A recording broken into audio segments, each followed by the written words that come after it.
अस्सलाम वालेकुम। रमज़ान में अचानक इस्तेमाल होने वाले टोटके।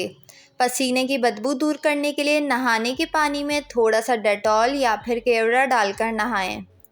पेशाब की जलन दूर करने के लिए ज़्यादा से ज़्यादा पानी पिएं। किचन को चींटी से बचाने के लिए अगर रात को किचन साफ़ करने के बाद स्लेब पर नमक और हल्दी मिलाकर थोड़ा थोड़ा लगा दिया जाए और साथ ही चूल्हे पर भी रख दी जाए तो चींटियाँ नहीं आएंगी।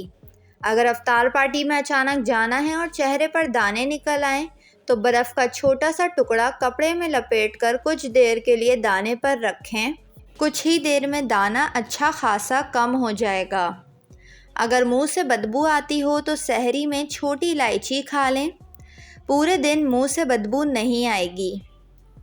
अगर अफ्तारी बनाते वक्त हाथ जल जाए तो उसको पानी से मत धोएं, बल्कि फ़ौरन उस पर टूथपेस्ट लगा लें, छाला नहीं पड़ेगा।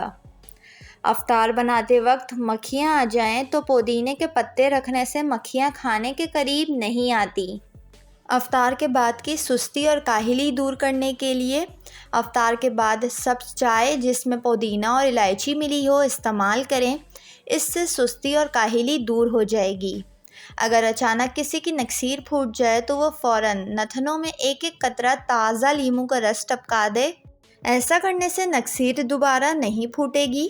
अगर अचानक नज़ला शुरू हो जाए तो अदरक, काली मिर्च और लौंग की चाय बनाकर पी लें तो फौरी तौर पर नज़ला बंद हो जाएगा। अचानक से रात को लूज़ मोशन लग जाएं और डॉक्टर भी दूर हो तो आधा चाय का चम्मच चाय वाली पत्ती मुंह में रख कर पानी से निगल लें, लूज़ मोशन रुक जाएंगे।